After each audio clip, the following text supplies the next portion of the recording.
Essential that we practice emergency drills during our daily lives so that we can be prepared for any such circumstances. As soon as you feel the earthquake, hide your body under a table to protect yourself.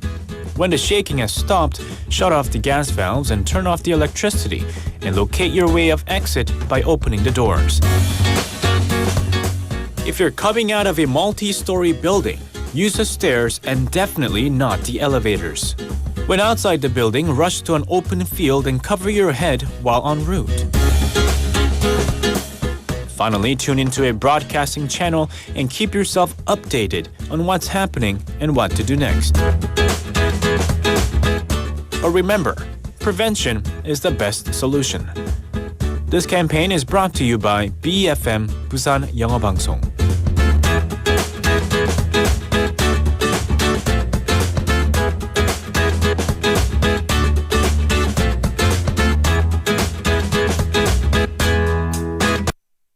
지금 방송 광고라는 부메랑을 던져보세요. 소비자를 향해 정확히 날아가는 광고. 힘차게 돌아가는 경제. 부메랑처럼 다시 기업의 이익으로 되돌아오니까요. 방송 광고, 경제에 큰 힘이 됩니다. 부산 방송광고발전협의회.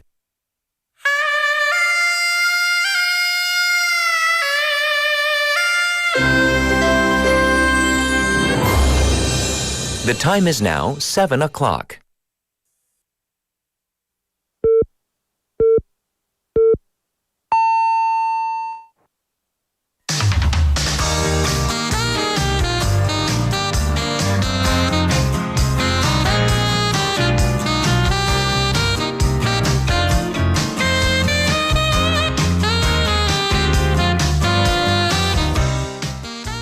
It's the economy, stupid. Do you guys remember that phrase? This was a phrase that was coined by James Carville back in 1992 in the U.S. when he was advising Bill Clinton, who eventually went on to beat incumbent George H.W. Bush to the Oval Office. And since then, it has turned into a catchphrase, which pops up repeatedly whenever it seems politicians, they seem kind of tone deaf to what the people want. 네, so let me ask you this, Waivers. What is the top issue on your mind as we head into the final stretch of the presidential campaign period? Is it the economy? Well, let's find out. I'm Catherine. This is Morning Wave in Busan on Tuesday, May 27th on BEFM 부산영어방송.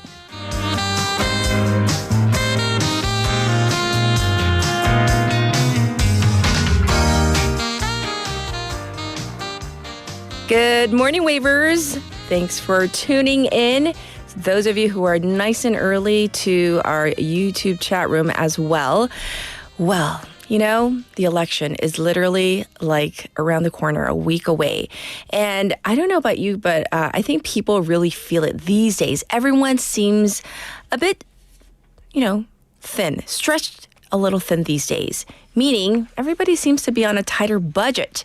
People have been making cuts here and there, and the effect of this is starting to become evident. So here in South Korea, coffee shops, so many, right? Coffee shops galore. You see coffee shops almost literally on every corner. Sometimes multiple coffee shops per city block. But for the first time since record-taking began, the number of coffee shops has gone down. So according to the National Tax Service, the NTS, number of coffee shops in the first quarter of this year came to 95,337. This is actually 743 fewer than in the same period last year. This is a big shift as the number of coffee shops or cafes have always been on the up and up, even during the COVID pandemic.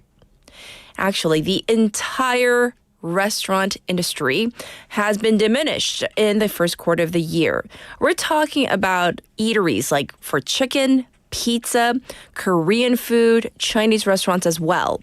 And one of the worst hit was pubs, right? As the country's 회식 or office outing and drinking culture has been changing rapidly. Even convenience stores, 편의점, one of the most ubiquitous businesses in the country, saw a decline in figures, down by 455 in the first quarter. The economy and overall stagnant demand are one thing, but experts also point to the increasing burden from delivery platform fees as well. And this is evidenced by data showing slumped profits for the food industry, which is quite dependent upon deliveries. On the contrary, skin-related businesses, fitness, and private academies saw a notable uptick in the first quarter, and this is kind of a snapshot of South Korea's business time for the time being. We are exactly 1 week away from the 21st presidential election, and the new leader is going to have to dive in right away to address these urgent issues. And when we talk about that catchphrase that I began with, it's the economy stupid. I'm not calling the leaders stupid by any means. It's just a catchphrase to say, hey, the economy, that's what's most important, it seems, to the people. All right, now, speaking of the economy and money, this is related to a topic we're going to talk about later on, a story. So here it is. How much was your allowance when you were young? Do you remember how much it was? And by the way, if you have kids right now, how much do you give them these days? 자, 여러분 어린 시절 용돈 얼마 받으셨어요? 받았죠. Even if it's a little. Maybe it wasn't regular. 네. 자녀 있으신 웨이버들 요즘 용돈 시세 얼만지요? Like it might depend on how old they are. Like 초등학교, 중학교, 고등학교, 대학생 or etc. Like do you give them allowance? How much? So at least give us a ballpark figure. And you can send your opinions in, your thoughts to BFM's live stream, live chat on YouTube. Go to the YouTube platform, type in BEFM or 부산영어방송 to find our channel. Click on that and you can subscribe. You can log in and chat with our other waivers. From your phone, the traditional way, pound 9050, shop 9050. That's going to cost you 100 won. You can also reach me for free. You can send in your opinions, your thoughts, and even photos to the Kakao Talk. And by the way, to find us there also, type in BEFM 부산영어방송 to add us as a friend first, and then you can send in your messages. The ways you can listen to and view our program now, so many ways. 90.5, 103.3 FM on the radio, and that's if you're in the Busan area. And like I said, we're streaming live right now on YouTube. You can watch again at your leisure. And we have the BEFM app and the Patbang app as well. The latter, you can listen to the 와글와글 segment. Looking ahead to our Tuesday morning together, what do we have for you? We have Wave Sports, that's with Andrew, coming up in hour number 1. In hour number 2, we have Bonnie with Simply Sustainable. And our special interview, as we have been prefacing, we're going to be speaking with an expert on this whole spat. I don't even know what to call it at this point. Debacle. This fight between the Trump administration versus Harvard University. So that's coming up with our expert. It's kind of this whole hot topic once again because it's not just Harvard we're talking about. This could affect so many international students, hence why we're covering it. That's coming up in hour number 2. I'll be back with news overview.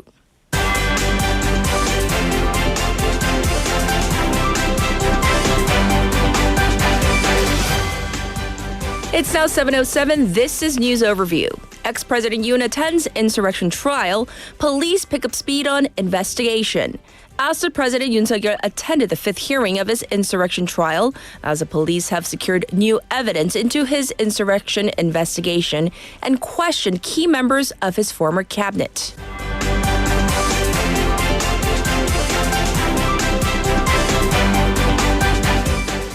Nationwide judges meeting on Supreme Court's Lee Jae-myung case ends without response. An extraordinary meeting of judges from across the country yesterday ended without issuing a response to the controversy surrounding Lee Jae-myung's election law violation retrial ruling by the Supreme Court.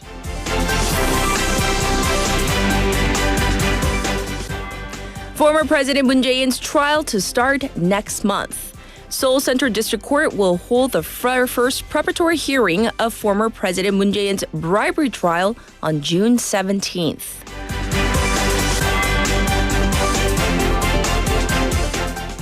South Korea's prehistoric petroglyphs likely to win UNESCO World Heritage status. A set of prehistoric petroglyphs or rock carvings located in Banggucheon, Ulsan is likely to be listed as a UNESCO World Heritage Site following a recommendation by the International Council of Monuments and Sites. Trump calls Putin crazy. Kremlin heads back by calling Trump emotional. The Kremlin claimed Donald Trump was showing signs of emotional overload after he called Vladimir Putin absolutely crazy, following Moscow's largest aerial assault on Ukraine that killed 13 people. This was News Overview.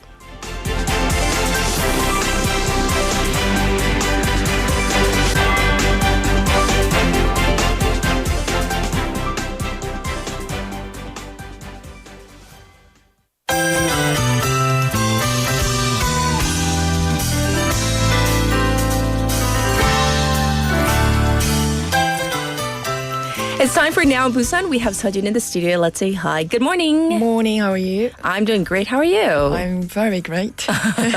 So, you are quite young, relatively speaking, but I wonder how much your allowance was. It depends on where I was and how old I was. Okay, so when you were really little. When I was in high school, in high school. I used to get 300,000 won.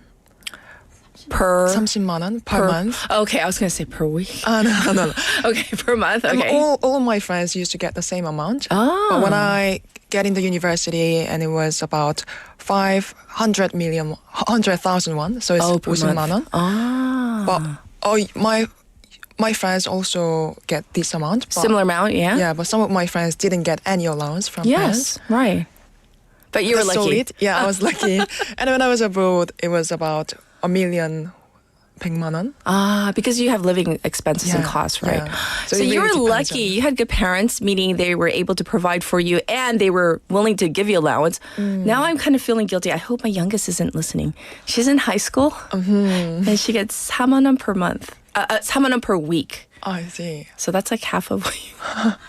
Joe, turn off the radio, okay? If you're listening, turn away, turn it down. We're going to jump into our first story for Now in Busan. What is the first story about? A U.S. Coast Guard cutter named Stratton is heading to Busan later this week. Right, so this is like a naval ship. So is this because of the joint drills between the Republic of Korea and the U.S. and Japan? Exactly. The Stratton set to dock in Busan on the 29th. And it will be taking part in three-nation training exercise. Yes. The main focus is on handling maritime emergencies together. The drill is all about improving how they share info and respond in real time, especially when emergency strikes at sea. Yes. It's actually the second of its kind. The first one was held near Japan last year. After 3 countries signed a cooperation deal. Yes, indeed. And so tell us more about the Stratton. What is it like? And we have a photo of it on our YouTube page in case you're there. But yes, describe it for us. It's one of the top ships in the U.S. Coast Guard. Okay. It's built for long-range missions and complex international emergencies. Yes. They say it's going to play a big role in helping the 3 sides working together. So what is on the agenda while the Stratton is here? Quite a few things. There will be public tours of Korean and American vessels, a rescue seminar, and a tabletop drill, 도상훈련. The ship is leaving again on June 2nd. June 2nd. And I hear this time around Korea's leading the drill, right? Yes, that's right. It's the first joint exercise led by Korea's Coast Guard, which is make a pretty big deal. Yes. So definitely something that we need to know about because this is regarding, our defense and readiness posture as well. Let's move on to our next story. What's going on with the budget for education here in Busan? Busan's education office has put together its first supplementary budget for next year. Okay. And it's worth around 169.1 billion won, which is 3.2% increase compared to the main budget. I see. And so what's the extra budget, the funding going toward? So for a starter, 22.2 billion won will go into customized learning support, things like student-led study program and improving learning environment. I see. Well, what about AI? Because like AI and education, that's kind of the talk of the country. Right.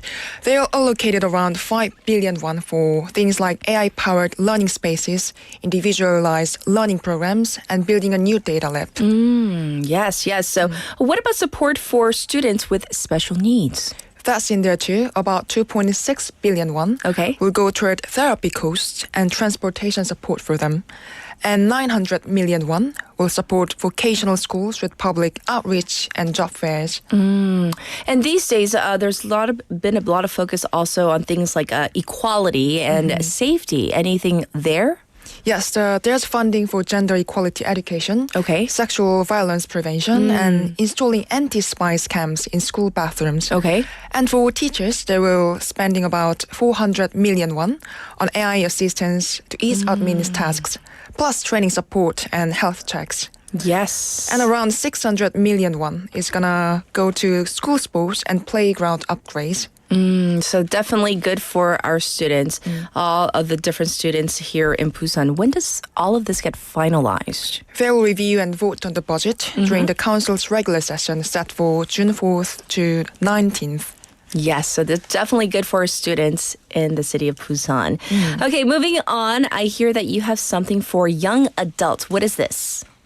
Right, Busan City says it's kicking off applications for the Busan 10K plus cultural pass for youth. And applications open on the Dongbekjeon app starting at 10 a.m. tomorrow. The program is open to Busan residents between the ages of 18 and 39. So how does this work exactly? Basically, if you pay just 10,000 won, you can get access to cultural performances worth 110,000 won. Ooh. This year, you'll given out to the first 8,500 applicants, sorry. I see. So it sounds like a really great deal. You're paying 만원, but you're getting, worth like 110,000 won worth in cultural performances, right? You can use it for shows selected and approved by the city. Yes. Things like the musical Aladdin, the classical concert, and there's also theater musical combo package too. So if people are interested, where can they go? Details and full information are on the Busan Youth Platform website. Check it out. All right. Yes, definitely. All right. Moving on to our next story. What's this one about? This is one of the stories that play on my heartstrings. Oh, no. Okay. Yay. Kind of. We don't want you to cry, but yes. A brother and sister who were separated as children were finally reunited after 45 years. Wow. You know how it happened?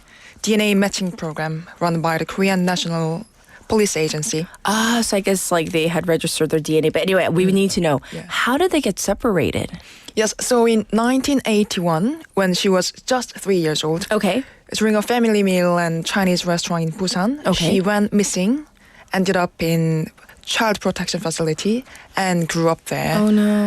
And then after that? Once she came of age and left the care facility, she thought she might be able to find her family during going about her working life. Yes. So in 2009, she had her DNA registered with the Busan Nambu police, but there were no signs of good news, and she eventually moved to Seoul. So what about her brother? Did he try to kind of, find her, reach out to her? He had been searching too. In May last year, he visited Yeonje police station and spoke with officers too there. The police have asked the National Child Protection Agency to run a DNA test. And so it matched, I'm assuming. Earlier this year in March, police collected a new DNA sample from her. And this time, with help from the forensic lab, they confirmed that they were siblings. Oh my gosh. And we have a photo of this reunion, right? Or at least a photo of them together. I'm sure it must have been really emotional. Absolutely. They reunited at Yeonje's police station after 45 years. Right. They met for the first time since they were kids, as I said. The woman is now 48 years old and her older brother is 51 years old. But, definitely, better late than never. So thanks for ending it on such a good story. All your stories are good, though. But we'll check in with you tomorrow. So thank you, Sajin. Thank you. My pleasure. All right, let's get to your traffic and weather. The Korea Broadcast Advertising Cooperation (KBO) is offering support for the production of broadcast advertisements for innovative small and medium-sized enterprises. Up to 45 million Korean won is available for television advertisements and up to 3 million Korean won for radio advertisements. Applications will be accepted until 6 p.m. on June 2nd. For more information, please visit the KBO website. We appreciate your interest.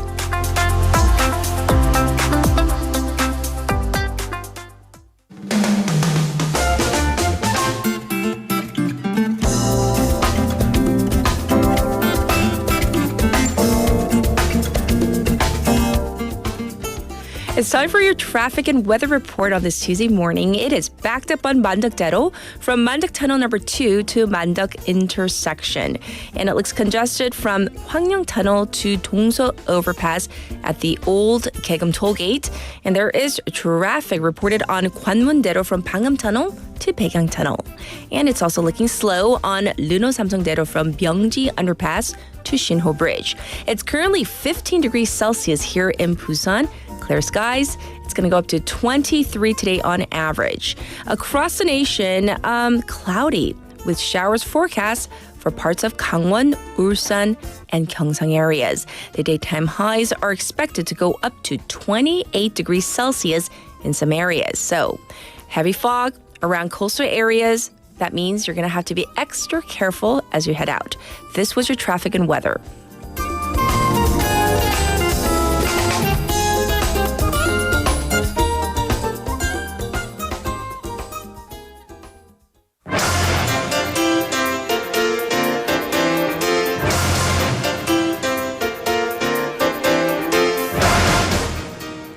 It's time for top stories. We have Haley in the studio. Good morning. Good morning. So we're going to dive right into allowance. In Korea, in elementary school, I believe it was 5,000 won, so roughly, let's just say $5 per week. Okay. I think. And I just bought snacks. I have such a massive, sweet tooth. Still do. This whole clean eating thing, I'm dying right now. Yes.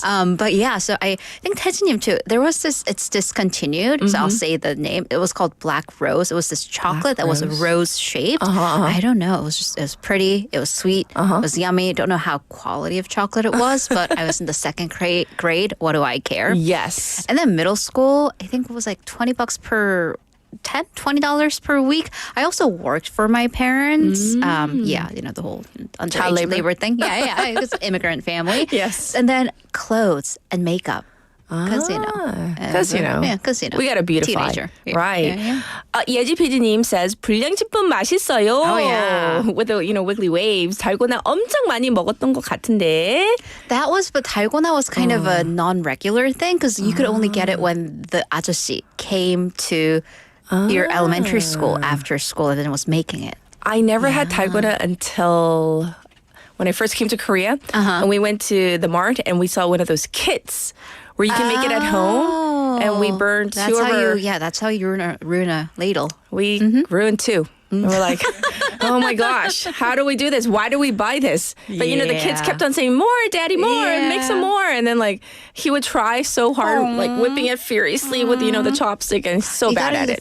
The flame control though. Exactly. Low. You got to be patient. Yes. So yes, we all have fond memories of that. We're going to dive into our first story. So we are exactly 1 week away from the presidential election. We're going to dive into the latest from the campaign trail. Right. So at D-7, so yesterday, Democratic Party Lee Jae-myung announced his foreign policy pledges via Facebook, where he is focusing on this practical diplomacy that's centered on national interest and based on an ironclad Korea-U.S. alliance. Yes. So he said that we need to recover the alliance's trust that was damaged by the illegal martial law declaration. So develop that into a future-oriented, encompassing strategic relationship. And regarding Japan, he called Japan an important cooperation partner, but that we need to deal with the past and the historical territorial issues based on principle. Yes. But also in terms of social, cultural, and economic issues in a more future-oriented direction. And finally, as in regards to China, he called China an important trade partner and a country that affects the Korean Peninsula security. Also said that he will stably manage Korea and China's relationship, which he said have reached their worst condition in the last administration. Yes, so once again, that was the DP's Lee Jae-myung. What about the PPP's Kim Moon-soo? Right, so yesterday he addressed the population issue, specifically some regions that are facing quote-unquote extinction due to the population cliff. He pledged that he will ease regulations at quote a dizzying rate. So he was speaking during a pledge announcement event in Chungnam. Okay. He stated that one of the things going wrong right now is these green belt regulations, so environmental regulations in non-capital regions. That the entire country, he said, seems to be held up in green belt regulations, leaving homes empty and breaking down and farmlands going unused. And he stated that lifting these regulations is free, only requires public officials letting go of some of their power and authority. And he said that's more urgent than wildfires. Kim said he will seek a constitutional amendment to stipulate that the Republic of Korea is a national of regional autonomy, 지방 분권 국가, and to hand over this authority, including personnel, financial, police rights, and farmland usage. He also pledged to build a second National Assembly office and a presidential office in Sejong, and also relocate central ministries throughout non-capital areas. I see. Once again, from the PPP's Kim Moon-soo. And let's also cover the PPP, which is still trying to reach out to Reform Party's Lee Jun-seok for a merger. Right, so merger candidate unification. Yes. So the PPP interim leader, Kim Yong-tae, asked the Reform Party directly to present their preconditions for a candidate unification, and that the party will do its best to accommodate this. Basically, the message was, what do you want? We'll do whatever it is you want. Okay. Said that they are on the same side if their common goal is to stop Lee Jae-myung from becoming president. And this is, by the way, the most forward move towards unification thus far. Kim also went on to suggest a 100% open-style public poll as the most fair way to determine who will be the unified conservative candidate. Okay. Well, Lee Jun-seok didn't respond directly to this, but he sent a text message to his party members, which said, if there were to be unification, the only way that would happen is for that party, referring to the PPP's candidate, to drop out. That they are threatening him and his party, and that'll only push him to move forward, and he won't be wavered. I see. Well, that is where we are there. It's very political. Yes. So we're going to go to an election-related issue. Every election, there seems to be a particular demographic that holds more weight or power than others. So this time around, it may be voters in their 20s and 30s. Young people. So we call them casting votes in Korean, casting보다, or swing voters, more specifically. Okay. But according to the National Election Commission, there are 44.36 million eligible voters this year. Yes. Of those, people in the 18 to 39 age group, teens to 20s and 30s, they account for a little over 30% of all voters. Yes. So these younger voters, they do tend to be, as a group, more undecided in terms of their political affiliation. Most pundits do attribute former President Yoon Suk-yeol's very narrow margin of victory 3 years ago to this last-minute support from the younger generation. So again, there are swing voters.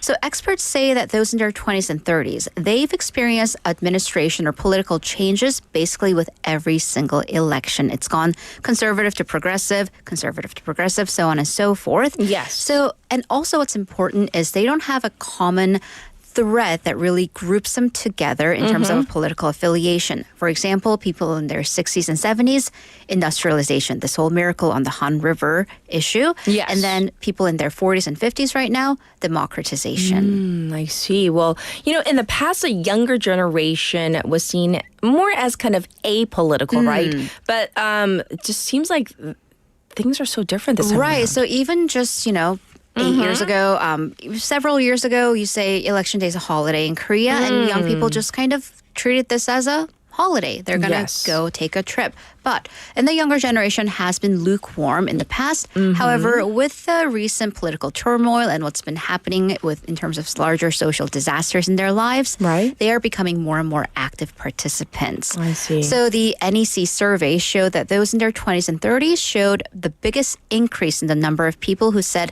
they will definitely vote in this upcoming election, an increase of 9%. So experts say that these young voters, their minds kind of swing wide depending on the situation and the candidate, so their vote could hold more weight. I see. I hear we also have some tentative figures for overseas, the voter turnout there. Right, so 대외국민 투표 that wrapped up, and according to the NEC, of the 1.97 million eligible voters, 258,000 registered to vote. So Okay. among the registered voters, 205,000 actually voted, 79.5% voter turnout, which is huge. Actually, the highest ever since the overseas voting system was implemented back in 2012. Okay. The ballots, they will be sent back to Korea through diplomatic packages. They will be inspected by observers, both nominated by the two major parties, and then sent to their respective district, city, county election commissions. So they will all be counted together with the vote, with the domestic votes come June 3rd. Yes, once again, that is next week. A week from today. Oh my goodness. Yes, it's getting exciting. Well, for now, we're going to turn our attention to the situation in Gaza, which is becoming more and more dire, especially for children. Right. So Israel has, to give you a little bit of background for what's been happening the past couple of weeks, Right. Israel has gone back on the ceasefire, resumed attacks, and blocked international aid to Gaza for 11 weeks. Yes. Last week, Israel finally let in a very small number of trucks, which is not enough. But Israeli Prime Minister Benjamin Netanyahu said it was important that the country not cross this red line of starvation in order to maintain international support. Yes, yes. And this line, though, that we're talking about may have already been crossed. Right. So official famine has not been declared, but it's anything but in terms of what's going on. Yes. So according to the Palestinian media, a 4-year-old boy has died in Gaza recently from severe and prolonged malnutrition. The child was Mohammed Mustafa Yassin, and his death brings the number of people who have died of hunger or hunger-related causes to 58 over the last 80 days. They're mostly children and seniors. Yes. And, 80 countries issued a joint statement warning that Gaza is facing the worst humanitarian crisis and civilians are at imminent risk of famine. I see. And so, Israel's raids over Gaza, they continue. And the tragedy that has struck this particular Palestinian doctor has gained international attention. I mean, we've talked about so many numbers, but Yes. let's really bring out one family that was so tragically affected. So we're Okay. talking about Dr. Ala Al-Najjar. On Saturday local time, she was on duty. She's a pediatric doctor at a hospital in Khan Yunis in southern Gaza. Yes. Several hours into her shift, she gets a call that there's been a raid and multiple bodies are coming in. Goes to the ER, 7 bodies of children between 7 months and 12 years old. They're brought in. They're all her children. They're all her kids. Her home had been bombarded by Israeli raids. And her husband, also a doctor at the same hospital, he had just come home finishing his shift. He's also in critical condition. The couple had 10 kids. 9 of them died in these attacks. Their only surviving child, an 11-year-old son, is also being treated at this hospital. But because of the situation, they're seeing the country as a whole, or the enclave, is seeing such a shortage of doctors. This doctor, Al-Najjar, is still working her shift and goodness. intermittently going in to check up on her husband and child. Israel says they're looking into this attack. So that's one picture, one family. The latest news from Gaza, at least 54 Palestinians have been killed after Israel conducted airstrikes, but it was over a school building that was being used as a shelter. I see. So, I know this story itself can be very political as well, wherever you stand on the issue, but the fact is innocent people are definitely dying. Right. All right, so for a final story, it is related to our text topic. So we say allowance, some people call it pocket money, for specifically middle and high school students. Right, so we're going to shift gear a little bit. So middle and high school students Yes. on average spend 1.75 million won annually, I was gonna 175만 원 say. 1년에요, on their check or debit cards. So that is about 15만 원, 150,000 won per month. Okay. So this is according to an NH 농협bank report. I like the title.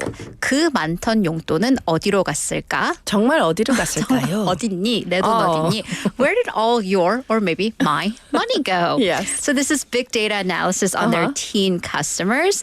On average last year, middle and high school students used their check cards on 130 days out of the year, or 262 occasions. But ever since the COVID pandemic, because you and I are of the cash generation when we were kids, Yes. but kids are using check or debit cards more and more. Absolutely. Yeah, so for most common times, it was back to school time, March for elementary and middle school. For high school kids, December, because they just got done with 수능, Oh, so yes. they are big spenders.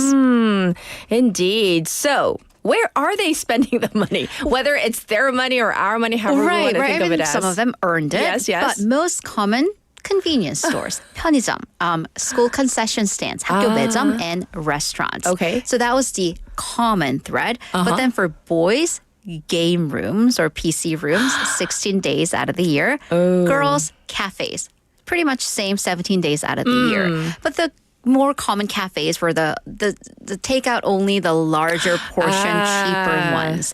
The LCCs, like low-cost cafes. I The just budget created cafes, it. yes. The most common spending amount, they're spending small. 3,000원에서 5,000원, 3 to 5,000 won, so they're buying one coffee. And then followed by under 3,000 won, accounting for over half collectively. Okay. The kids, though, they're financially savvy. They're also saving money, with NH noting a 6% increase in teen savings accounts, 16% uptick in funds. Like, right. I'm like, I didn't even know what funds were back In high school, yeah. They also had a higher rate of saving during the beginning of the year and holidays. I so wonder getting all why. that 세뱃돈. Oh, yes, indeed. Yeah, I want to pose a question to my little one. What are you spending your money on? Just kidding. She gets a very average amount. Like I said, 4만 원 Right, per right. week, which is, according to her, that's on the lower side, like compared to her friends. But she was like, Mom, I don't need it. If you want to give me less. And I was like, are you okay? 어디 아파? 덜 달라고 해? But 갑자기 anyhow. 후회할 텐데. Yeah, don't say things you're going to regret later. So thank you for going over all the news. We'll check in with you in hour number 2. Thank you, Haley. See you in a bit. All right. With that, we are ready for our first song break. So here it is. This is 해들처럼 by 변진섭.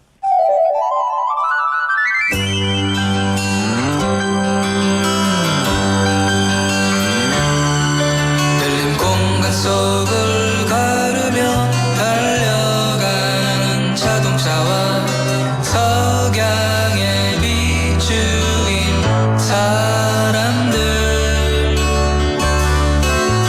어둠은 내려와 도시를 감싸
Guess who just blew into the studio like the wind, like the wind. We were having a good old talk about I know, and then he's like, allowances and wait, stuff. wait, and I was we like, need to go. hey, where are my headphones at?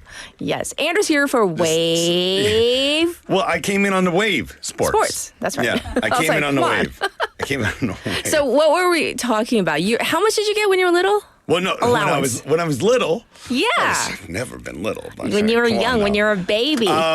No, for me, I guess when I was in high school, it was a bit different because my mom would give me money for lunch, and I would buy lunch pretty much every day at the cafeteria or whatnot, unless I got adventurous and made something for my lunch because I don't know.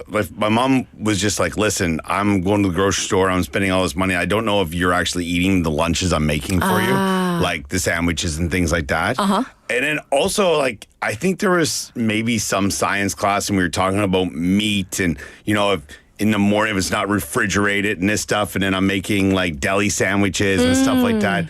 Is it still healthy by lunchtime? These kind of things. know. So maybe I put the guilt trip on my mom and she's like, here's, $5. Go get some, but get it was lunch. like every day, you said. Pretty much every day, yeah. But I would also, Nice. but I played sports, especially my grade 12 year. I played sports from September until the end of May.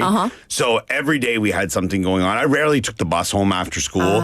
And I made sure that I at least had some sustenance in me to be able to. When you're like growing and you're an athlete, Yeah. you need more food. Yes. And it probably wasn't enough because I probably, and also my mom was like, listen, you're eating me out of house and home. Yes. So just, here, get your Phil Summers off. But also, $5 went a lot further at that point in time. 요즘에 This is $5. 98, 99. True.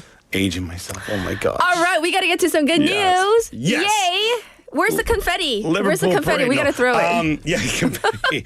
All right. And I did wear my blue today is this Tottenham blue? Kind of almost is, Yeah, actually. it kind of is. Yeah, because it's, I don't know. I said am I would too, wear just can't see it on Liverpool camera, red. yeah. I said I would wear Liverpool red once they had their trophy Yes. in hands, but we're Tottenham blue. Oh, nice. You By forgot. chance, Okay. exactly. So, we're going to start off with, the celebrations of Tottenham Hotspur winning the Europa League. We're going to kick things off with a clip here, and we'll be right back. This is from Tottenham TV. Yes. Sly into Bentancur. Sauce cross has got real purpose, and Brennan Johnson has got it in! Spurs have liftoff in Bilbao through the season's top scorer! On with the game. Fernandes hangs it. Vicario pops against his head, and Van de Ven on the line. The wait for silverware is over. The moment you've been waiting for is here. Well, for many there have already been tears for a moment they've waited on for years. 17 for silverware, 41 for this. Tottenham Hotspur are the UEFA Europa League winners. Yes, this is where, I woke up at 4 to watch this, Yes. 3:45. I did. And then our engineer and I, like, as soon as we're like screaming, we were so happy. And then Haley thought we were like, something had happened. She's like, oh, what happened? And we're like, they finally won. They finally won. Yes. Yeah. So, unless you've been living under a rock, and I'm sure you've or other shows on the station have talked about this for Yes. sure. Tottenham Hotspur ended their 17-year trophy drought with a 1-0 victory over Manchester United in the Europa League final in Bilbao. Now, as we heard in a clip from Tottenham's YouTube channel, Brennan Johnson scored the decisive goal in the 42nd minute. It was I don't know. I feel Manchester United, like on the day, probably deserved it more.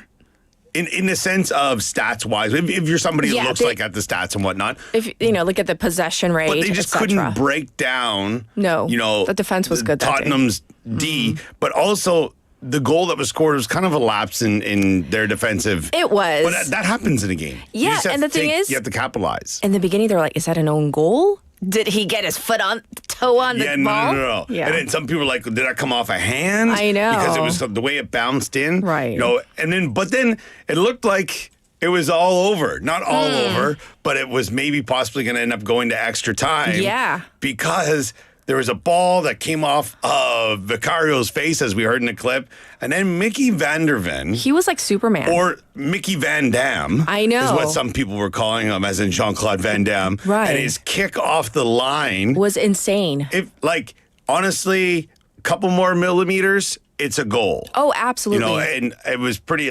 And when the angle that the camera gave on that as well is like perfect middle of the net. You're like, oh, this is a goal. It looked like it was going in. Then come flying out of nowhere. Superman came with his like flying kick, and his like leg was higher than his head. It was pretty amazing. Yeah. Yes. So his goal line clearance. Now, also this marked, Ange Postecoglou, he said in a press conference, I don't always win trophies, but I always win in my second year. This was his second year. It just made him to be like, the meme king. Yes. Because there was like him just walking like a gangster, like so many memes. They put those glasses on to fly onto the guy's face. Right. It's pretty amazing. But also it makes, and I don't want to bring this up to try to throw shade, but it does make a very, very big highlight on what has been a very lackluster season. Lackluster? You're being too nice. It was a terrible, horrible season. They finished in 17th. Yes. Out of 20. They almost got relegated. Hello. Yeah. It was a terrible season. And then Manchester United was just above them. Oh, yeah. So, 16. I mean, it's, and then they didn't get that. And a lot of people are like, well, will Ruben Amorim be out of a job at United? No, they can't afford to fire him. And he hasn't even been there a season. So, but Big Ange, it's a question mark. Even though he won the Europa League. I think he might be gone. I know. Some people are saying because they finished 17th. But it also depends on who else is available this summer. Right. It's they don't want to lose him if there's nobody out there. And I think maybe their fans are in the right mind with that as well, because maybe he can see like, listen, we can win, but we need to change our approach a little bit. Yeah, you can't be that stubborn throughout the whole season. And of course, our listeners are talking about Sonny. He was injured. He had a terrible season as well. Let's not, Oh, I thought you meant injured as in getting a trophy off the head during the celebration. Oh my gosh, I know. He was shaking. Like, bong. Yeah. He runs over the camera. Do you see this? I know. I went to rip the... It was so kind emotional, of funny. though. Yeah, it was great. And the parade was amazing as well. And they'll be in Korea again this summer. Yes. They're on a summer tour. Right, because they know. Exactly. Daniel Levy is not stupid. Two Koreans on the team now, so there you go. All right. Well, we got to talk about the rest of Europe. The rest of Europe, some of the champions across Europe. Liverpool, obviously, we knew a few weeks ago they had won their 20th top flight championship. They had their parade around the city yesterday. Unfortunately, towards the end of the parade, there was an accident. Really? Well, I don't know if you want to call it an accident. Happened? Towards the end of it, there was a man in a car, a 53-year-old man. He drove through a crowd. Oh, gosh. As of right now, there is no fatalities. There's a few people who've been injured, taken to the hospital, and the videos online. If you do search this, I want to preface by saying if if this stuff bothers you, don't search it. Don't watch it. Was it intentional? I don't know. It seemed like the guy was revving his engine, getting the crowd going. Maybe I don't really want to make that assumption. So, Okay. Yeah, it looks really bad. Yes. It looks really bad. But and Mohamed Salah getting the golden boot with 29 goals. Amazing. In Spain, in La Liga, Barcelona beat out again Real Madrid. It's them and Real Madrid most seasons anyways. Always. With Kylian Mbappe winning the golden boot with 31 goals. Over in Serie A, Napoli, after such a long drought, they had their second championship, and I think it is 3 years. And then over in the Bundesliga, we talked about this before. Yes. With Kim Min-jae getting a title there with Bayern Munich, Harry Kane with 26 goals. Now, Kylian Mbappe, this is kind of interesting. I'm not sure if our listeners are aware of this. He wins the European Golden Boot. Now, he had 31 goals. Only. But Victor Gyökeres from Sporting CP had 39 goals. But there is a weighted point system because of the leagues. I mean, So there are different Mbappe, levels. Yeah, I guess if you're in maybe, I don't know, whatever league you're in, but they're not considered as the top 4 leagues around Europe. Indeed. So, the Champions League final, isn't it this weekend? Champions League final is this weekend. It'll be, I guess, it's Saturday in Munich at the Allianz Arena. It'll be Paris Saint-Germain, PSG versus Inter Milan. Now, this will be, I guess it's similar to the Europa League, so 4 a.m. Sunday morning for us here in Korea. So if you want to catch it. I think the pregame or whatever starts at 3:30, but yeah, it does start at 4 a.m. Now, a lot of people are, who's going to win this? Is it going to be, the pressing PSG or the more defensive Serie A team in Inter? Yes. I would like Inter to win because, I don't know, a lot of people feel that there's just so much money thrown into PSG. But it would be nice to see PSG win now after Messi, Neymar, Mbappe and left. all these big names left, and to show teams that they don't need these Galacticos, if you want to call them, to win trophies. Yes. So I know that was a lot of soccer, football. Yes. However, we need to talk about the KBO. The KBO. So the big question is, are the Lotte Giants still near the top, at the top? Where are they? They are currently in third place in the standings, just behind the LG Twins and Hanwha Eagles. Now, this was their week to make that push, and they could have. You know, they played the LG Twins here at Sajik last week, and it was a loss, a tie, and a win. So they hit for the cycle against LG, all right? Which also, the game against LG, they did come back and make it into extra innings to draw that one. Okay. So, you know, you can't really take it away from them in that one. They did battle back to get that. Now, they did go up to Daejeon to take on the Hanwha Eagles on the weekend, and they had a loss, a win, and then a loss. But the loss on Sunday hurts even worse. It was an extra innings. Brought in a new pitcher. He walks 2 batters in a row, and the go-ahead run is a walk. Yeah. That just feels, it's like, Like if you made the trip to that game, Yeah, you're it going was to be kinda like, like- oh, come on. Right. Like, let them hit a home run or something. So underwhelming. Yeah, so, you know, despite a strong week, they do remain 3 games behind LG. Not bad, though. In the 3 race, games. 100%. And then just a half a game back of Hanwha. But the midweek games here, Hanwha does take on LG. So this could take a massive swing there as well. So, you know, a big week and a half for Hanwha as well. The Samsung Lions are in town to take on, Lotte is in Daegu to take on the Samsung Lions before they come back this weekend to play at Sajik. All right. So that's the baseball roundup, Yes. KBO. What about the NBA, NHL, the playoffs? What's going on there? Well, if you're a New York Knicks fan, you were probably thinking you were done and dusted and see you later. Maybe we'll be back next year. The Indiana Pacers took a 2-0 lead in the series. And then it looked like it was going to be 3, but the Knicks came back in game 3, erased a 20-point deficit to win 106-100. Now, I really think that could be the turning point, and I hope it is. The Knicks need some love. I don't know. The Pacers have been there before, but the Pacers knocked off the Cavaliers, who were the top spot. Over in the West, the Thunder hold a 2-1 lead over the Minnesota Timberwolves. Over in the NHL, the Florida Panthers, choo-choo, are just steaming through the Carolina Hurricanes. Yes. They're definitely in the eye of the storm, not in the outskirts of it, because it is calm, cool, and collected for them. It looks like it might be a 4-0 sweep, and then we'll go back to the Stanley Cup Finals for the 3rd consecutive year. Over in the West, the Edmonton Oilers came back to win 2 games in a row after losing the opening game to the Dallas Stars, and commanding as well. Yesterday, a 6-1 win in Game 3. The Game 4 is tomorrow. The Florida could advance this morning. The game starts at 9 a.m. here in Korea, so if you're looking to check it out. And then the Oilers game against the Stars is tomorrow morning, and they could take a 3-1 lead. Well, we're going to call it a wrap for Wave Sports with Andrew. So thank you for with my that. Spurs blue. And we'll talk to you real soon. Thank you, Andrew. Bye-bye. All right, everybody. It's time to wrap up hour number 1. This is Can't Stop the Feeling by Justin Timberlake. We'll be back at 8. I got this feeling inside my bones. It goes electric wavy when I turn it on. Off from my city, off from my home. We're flying up, no ceiling when we in our zone. I got that sunshine in my pocket, got that good soul in my feet. I feel that hot blood in my body when it drops.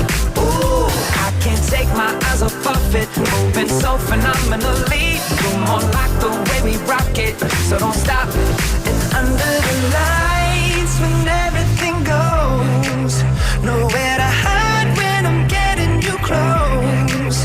When we move, well, you already know. So just imagine. Nothing I can see but you when you dance, dance, dance. Feel good, good creeping up on you. So just dance, dance, dance. Come on. All those things I shouldn't do, but you dance, dance,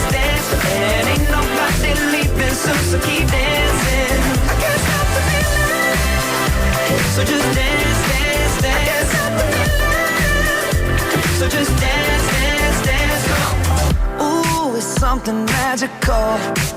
It's in the air, it's in my blood, it's rushing on. I don't need no reason, don't need control. I fly so high, no ceiling when I'm in my zone. Cause I got that sunshine in my pocket, got that good soul in my feet. I feel that hot blood in my body when it drops. Ooh, I can't take my eyes off of it, moving so phenomenally. You're more like the way we rock it, so don't stop, stop, stop. Under the lights when everything goes, nowhere to hide when I'm getting you close. When we move where you already know, so just imagine. Nothing I can see but you when you dance, dance, dance. Feel the good, good creeping up on you, so just dance, dance, dance. Come on, all those things I shouldn't do, but you dance, dance, dance.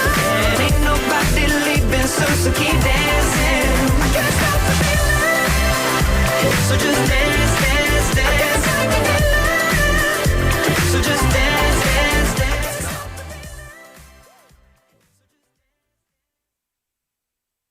현대해상 모델 이정재입니다.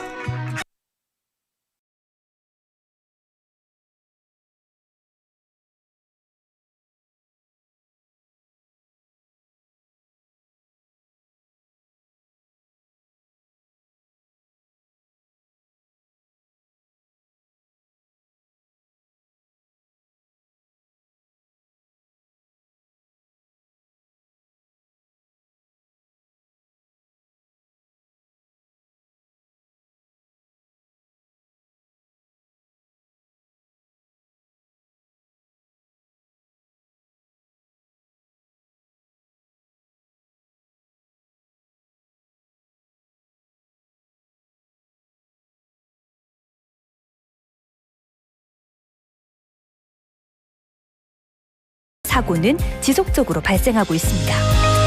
스쿨존에서는 반드시 시속 30km 이하 서행, 스쿨존 내 불법 주정차 금지, 차량 출발 전 앞뒤 좌우 살피는 습관으로 어린이가 안전한 도시를 만듭니다.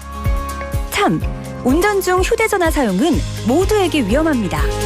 우리 모두를 위한 교통안전, 나부터 실천하면 모두가 안전해집니다. 어린이가 안전하게 뛰어놀 수 있는 부산. 아이 키우기 좋은 도시는 우리 모두의 미래이자 희망입니다. 이 캠페인은 어린이가 안전한 부산을 만드는 은행, B&K 부산은행과 함께합니다.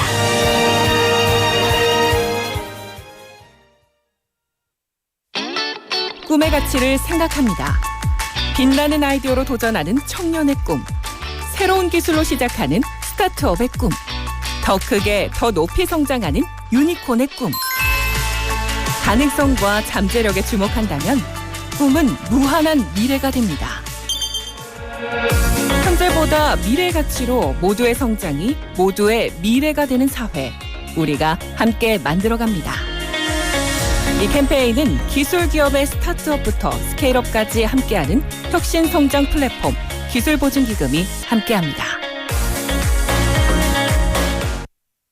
The weather is so nice today.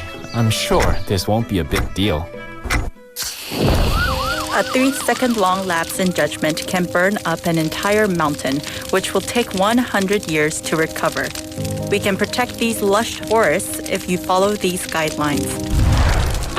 First, do not bring flammable materials to the mountains. Second, do not cook or camp in the mountains. Third, do not litter cigarette butts.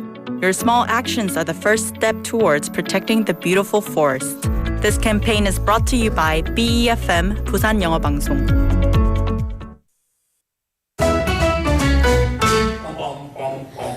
Want to be a friend of BFM 부산영어방송? You can chat with BFM through our Kakao Talk service. You can share your messages and photos through Kakao Talk, and you can easily become BFM's Kakao friend by searching BFM through the Find a Friend option.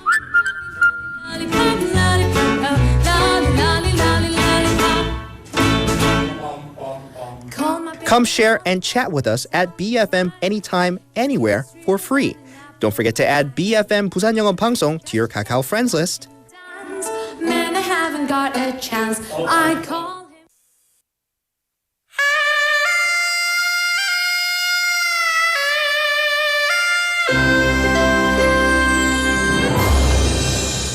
Time is now 8 o'clock.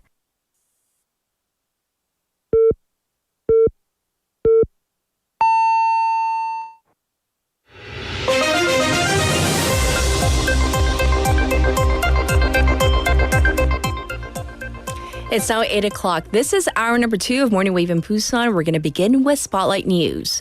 Ex-President Yoon attends insurrection trial. Police pick up speed on investigation.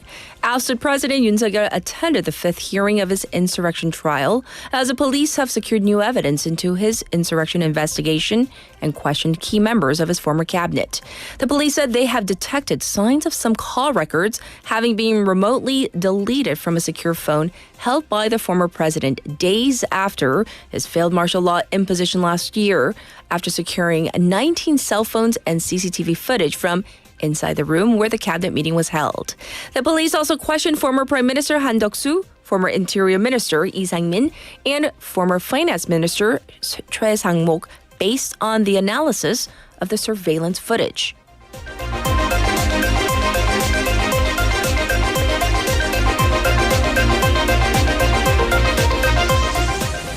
Nationwide judges meeting on Supreme Court's Lee Jae-myung case ends without response. An extraordinary meeting of judges from across the country yesterday ended without issuing a response to the controversy surrounding Lee Jae-myung's election law violation retrial ruling by the Supreme Court. The National Council of Judges decided to resume the meeting after the June 3rd presidential election and hold additional debate on the previously determined agenda. The judges were apparently split over whether to release a public statement regarding the fairness of trials and concerns about violating the independence of the judiciary.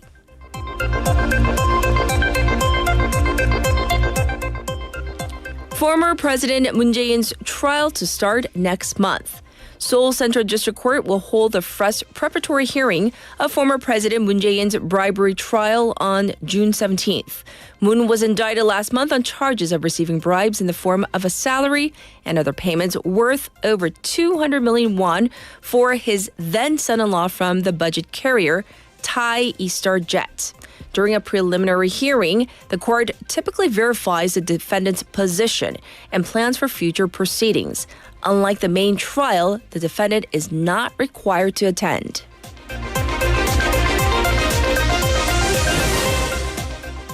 South Korea's prehistoric petroglyphs likely to win UNESCO World Heritage status. A set of prehistoric petroglyphs or rock carvings located in Banggucheon, Ulsan is likely to be listed as a UNESCO World Heritage Site following a recommendation by the International Council of Monuments and Sites, also known as ICOMOS.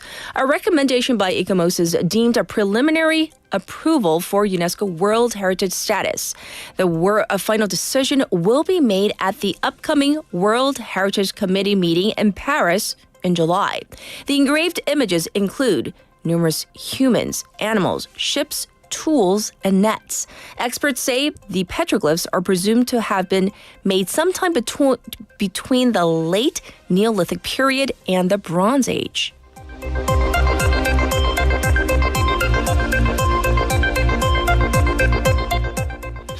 Trump calls Putin crazy. Kremlin hits back by calling Trump emotional. The Kremlin claimed Donald Trump was showing signs of emotional overload after he called Vladimir Putin absolutely crazy following Moscow's largest aerial assault on Ukraine that killed 13 people. President Trump said on social media that something has happened to Putin, that he has gone crazy and is needlessly killing a lot of people, to which Putin's spokesman said that the comments were connected to an emotional overload of everyone involved. Meanwhile, Germany's Chancellor Friedrich Merz said that Ukraine's allies had removed all range limits on supplied arms following Russia launching 367 drones and missiles against Ukraine in the span of 2 days. And this was Spotlight News.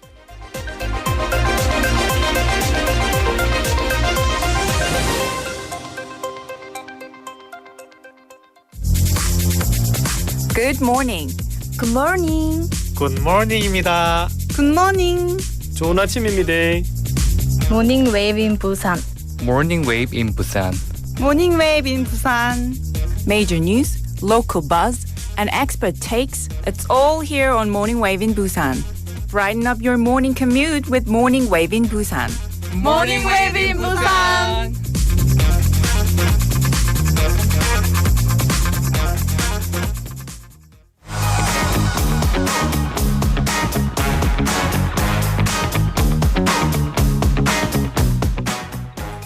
It's time for 와글와글. We have Haley back in the studio. Hello, hello. Yes. Well, for our first case or story, there was this case in Paju where police officers were injured while responding to a domestic violence case. And this case has incited anger within the police, I hear. Right. So this is more, it has to do more with how the police agency, the higher-ups, responded to the case. But let's go back. So on May 22nd, that was last Thursday, officers responded to a domestic violence call, 가정폭력 case in Paju, and 3 officers were stabbed. Some sustained serious injuries and are being treated.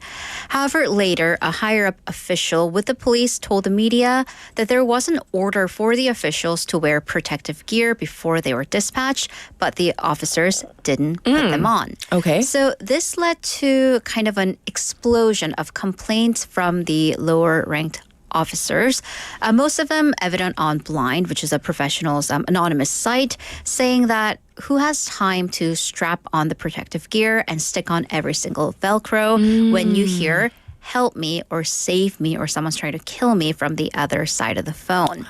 The National Union of Police Officers also issued a statement of condemnation against that protective gear comment. And then later on, the police agency, they explained that they weren't trying to shift blame onto anyone. Of course, we don't ever want to blame the victim, including the officers who got stabbed. Yes, but this isn't just about this one particular case. Right, so let's take it into a bigger picture. So last year, 360 police officers were attacked and got hurt while responding to various calls by suspects. Okay. This is the highest figure in the last 5 years. So the police, they do have protective gear, and that includes not bulletproof, but knife-proof vest. Okay. Gun violence isn't very common in South Korea, and these neck guards, so basically to protect against stabbings. But there is criticism, number one, a numbers issue, that some districts or some precincts don't have enough protective gear versus the number of officers, or that putting them on takes time. Once again, 112 calls are of urgent nature. Yes. So it's human nature is to get out the door as quickly as possible. This then also raised issues with larger problems, including orders or comments from higher up in the hierarchy that don't really understand what's going on in the scene, let's just say. Let me give you an example. Recently, according to reports, a police station, we won't name which one, received orders from someone higher up in the agency to make reports at nighttime every 10 minutes on the location of patrol cars. Every 10 minutes? Every 10 minutes. With a screenshot and, a location. That was thankfully withdrawn after very big backlash. Right. So in the last several years, and this has consequences because we've seen a high number of resignations, especially from the lower ranked and younger officers. And by the way, half of the country's precincts and stations are understaffed. And that leads to, that's a direct public safety issue. Absolutely. So thank you for going over, the larger strokes, the broader strokes to this story. Well, this next story has a twist on par with something that we have seen out of a movie. Right. So this is it's a fraud case, but it involves a man in his 70s who was sentenced to 3.5 years in prison for fraud and insurance fraud because he pretended he was paralyzed and used a wheelchair for how long? 25 years. 25 years? 25 years. That's a long, ongoing... It's a quarter of a century. Yeah. So this goes all the way back to 1997. Okay. When he was a construction worker, fell from a construction site, and he was actually medically announced paralyzed from waist down. Okay, initially. Right, 하반신마비. However, over time, his condition actually improved, which would be good news. Yes. To the point where he actually could walk without a cane or assistance. However, for the last 25 years, he pretended that his paralysis was ongoing, persisted to get insurance money. How much? Well, since 1999, he received 1.84 billion won, 18억 won, in various compensations and insurance payments from the Korea Workers' Compensation and Welfare Service, which, by the way, is 1.2 billion won more than what he qualified for. So it wasn't even, let's just say he was paralyzed, it wasn't even what he would have received had he been paralyzed. It was like above and beyond. Way more than what he should have. So how? Out of many, many things. In the process, he borrowed a friend's nursing aid license. Borrowed. Like air quotes. Well, this person was actually sentenced to over a year in prison. Oh, really? So they were in conspiring, and they were in cahoots. Filed paperwork as if this person were actually taking care of him, and received 159 million won in caregivers compensations alone. So this was a very detailed, prolonged scheme. So the court said, although he still does have mobility problems, it's not like his, running marathons, but to an extent, his actions lasted over a long period, 2.5 decades, involved a large amount of money, and they had negative impacts on the soundness of workers' comp system. I mean, this guy took 1.8 billion won. That money could have gone to someone who's actually in need, who's actually really injured. needed it. Right. Oh, I'm so stuck on the 25 years. 25 years. That's a long time to keep something going. All right. Let's move on. May. We're still in May. May's definitely, not only is it family month, right? Month of family and whatever, but wedding month. It's a month of new families. Yes.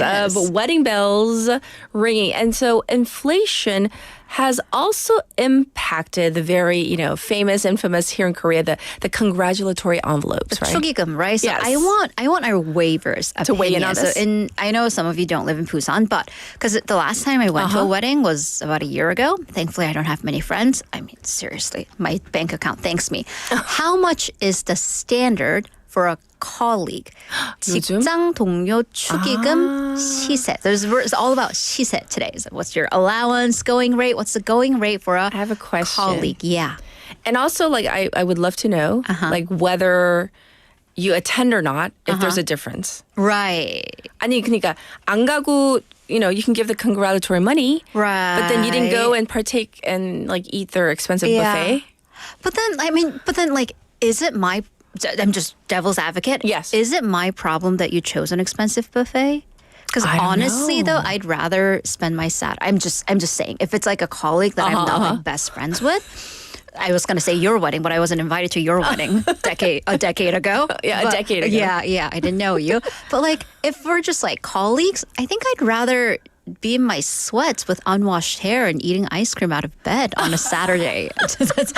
That's how I spend my Saturdays. Did you guys hear Yeji laughing? I mean, I'm just saying it takes effort to be there and with the photo. I'm just saying. I remember I went to a producer's wedding. He got married years back, right? Mm-hmm. And then I went at the wrong time. I saw the invitation wrong. And so instead of going... Early or late? Early. We were 2 hours early, and I had my girls with me, and I had already told them, we're not eating at the wedding, because you're young. I don't know how good your manners are yet, so we're just going to stop by, show your face, say hello to everybody, and then leave. But we got there at 12. I think the wedding was at 2. Oh, no. For 2 hours, we were just roaming. It was terrible. Oh, no. And we didn't even eat. Oh, no. Oh my goodness. But I went. I'm in the wedding photo, yes. All right. Okay. So what's the standard? The going rate used to be 썼어요. 옛날엔 이랬어요. 5만 원, 50,000 won if you just had a professional relationship. Apparently not anymore. So this is according to an Incruit survey over 844 workers conducted between May 20th and 22nd. How much do you think is appropriate for a coworker's wedding gift money? 62% said if you are attending and eating, 100,000 won. See, the eating and attending, it matters. Almost a third, 33%, 50,000 won. So 3% said over and under, small amount over and under, but now the shift is majority, a bulk, 10만 won. So, and interestingly, it didn't matter if you knew that person more personally or just professionally. Yes. For second place, 14% of people thought if a close coworker was getting married, you should give 200,000 How won. close are we 20만 원. talking? I don't know. 얼만큼 친해야지 20만 원 I mean, 주죠? I like like the 직장인 metric 동료. of if you know their parents, like you guys are friends, like really close friends. Okay, note to self. Yeah. Avoid meeting friends. Coworkers' parents. Okay. Parents, yes. 44% said they will only go to a colleague's wedding if you actually work with them. Like you guys are in the same team.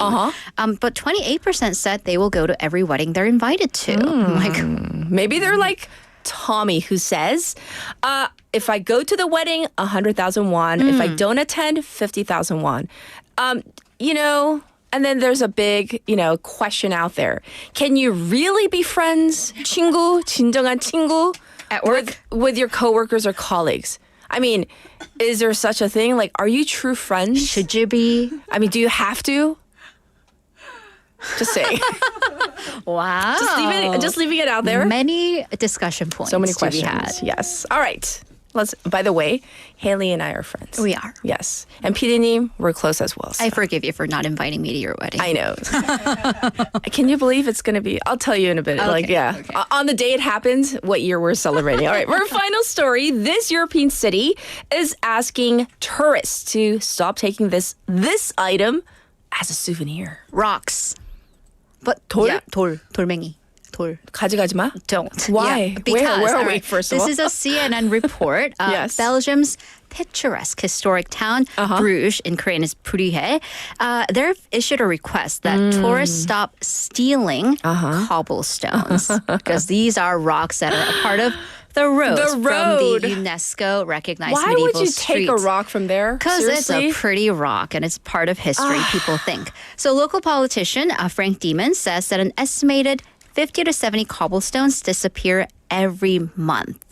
That's every average. month? More during peak I love season. his name. I Mr. know, Demon. Mr. Demon. Sorry. I mean, Okay. you might think I'm Yes. literally picking up a piece of rock off the street. But it's actually a part of their roads, which Right. is infrastructure. And it actually costs 200 euros. It's just about How much? $225. That's what, with the currency right now, it feels like 100만 원, but roughly 30만 원 Yes. per square meter. 1제곱미터당 200유로 to replace them and fix the damage. So taxpayer money. And then also, if you've ever tried to walk on cobblestone streets with anything other than a pair of really good sneakers with rolly suitcases, The wheels will break. it's a tripping hazard. And if there are especially holes in there, city workers are constantly being dispatched to fix them.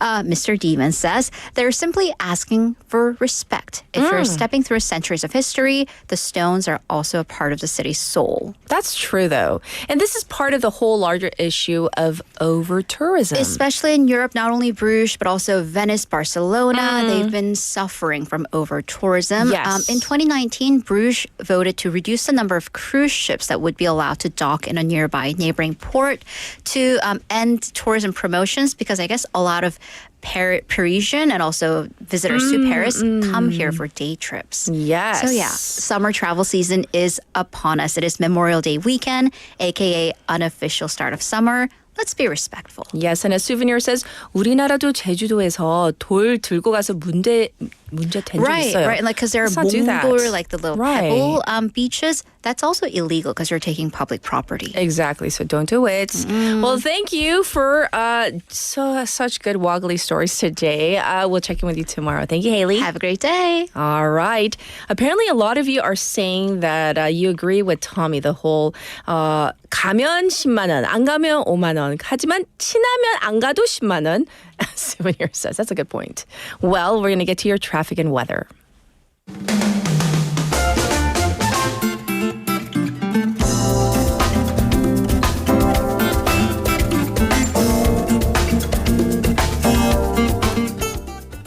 It's time for your traffic update. A cargo truck is broken down on Gwangan Bridge going toward Namcheondong. So, oh my gosh, that area, that bridge is always congested. It's going to be even more congested. Just giving a heads up. It's also congested on Mandokdero from Binam intersection to Mandok intersection. It's backed up on Jungangdero from Chwacheon Three-Way intersection to Busanjin Station.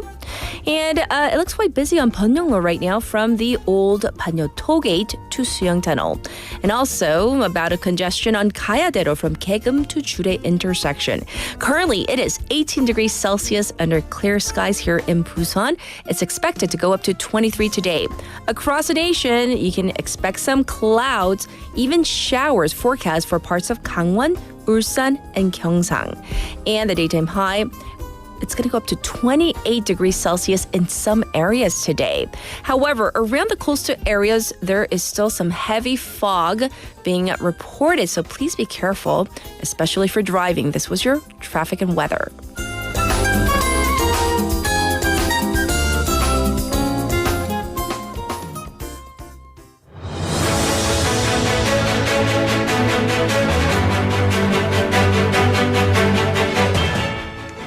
This is our special interview.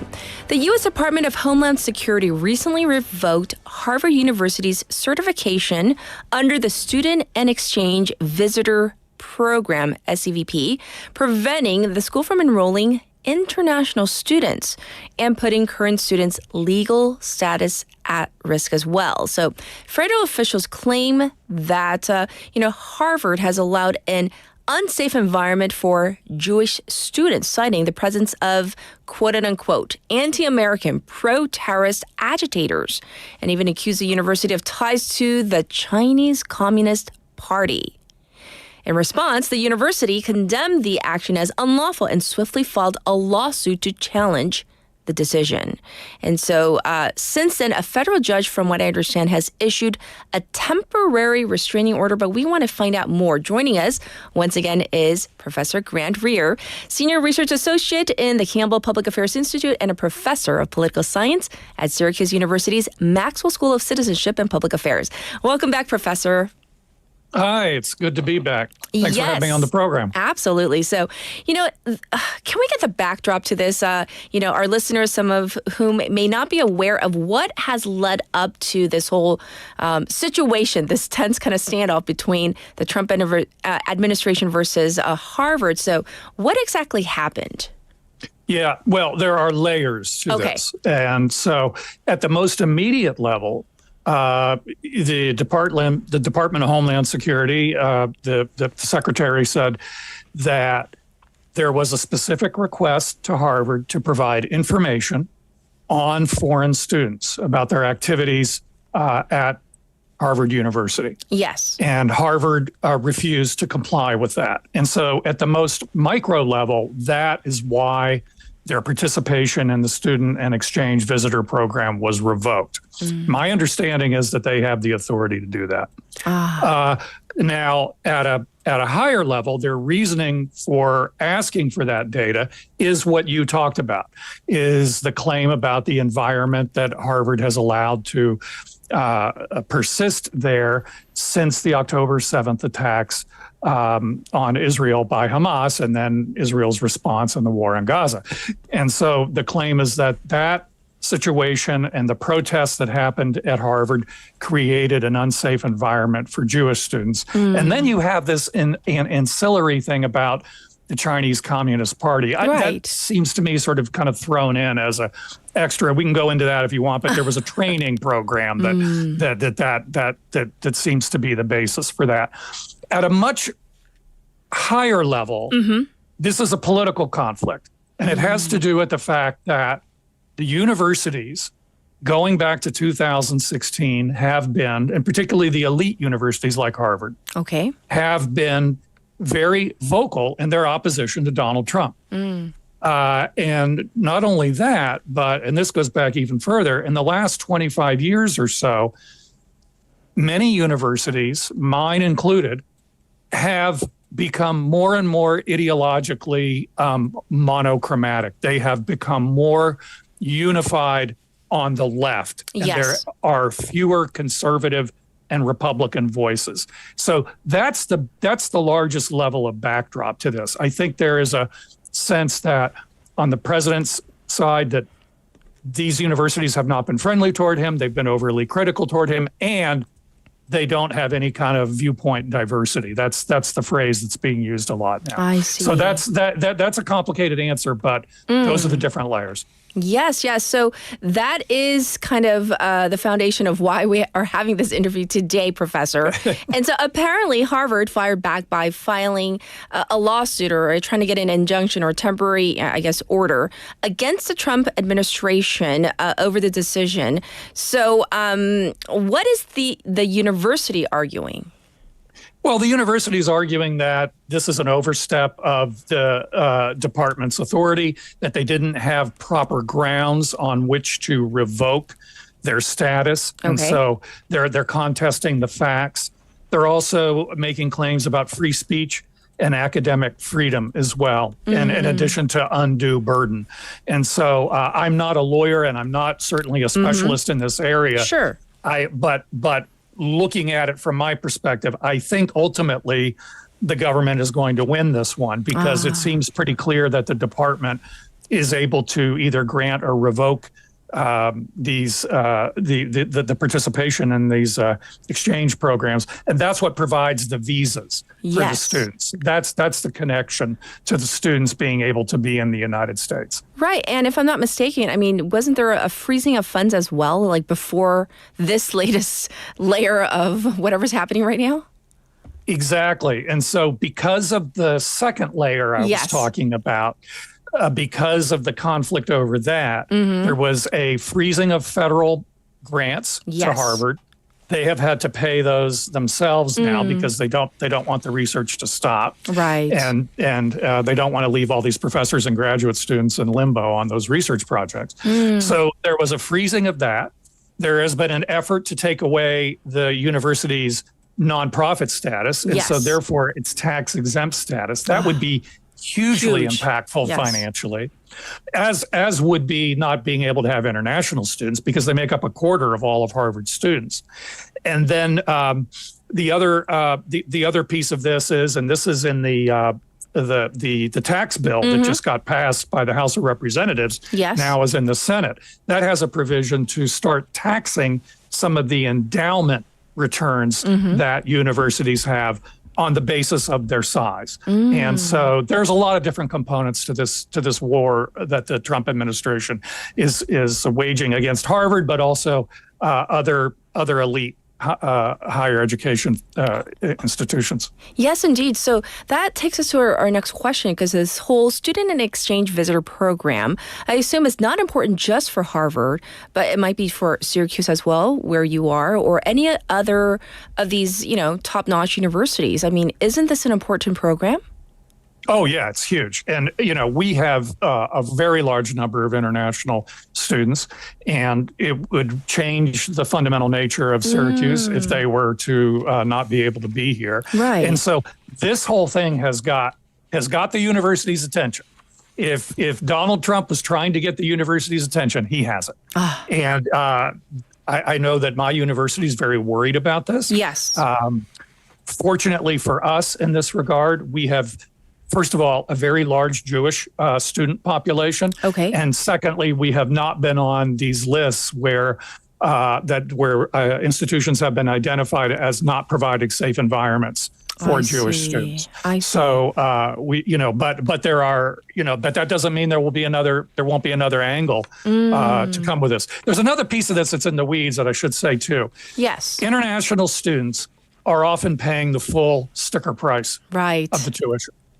And so from a financial standpoint, particularly for a school like Syracuse, which depends a lot on tuition, Harvard doesn't need the tuition. They don't. They really don't. Yes. But they are very rich. Yes. We need the tuition. And so a lot of those international students are paying full tuition. And so that's an important source of revenue.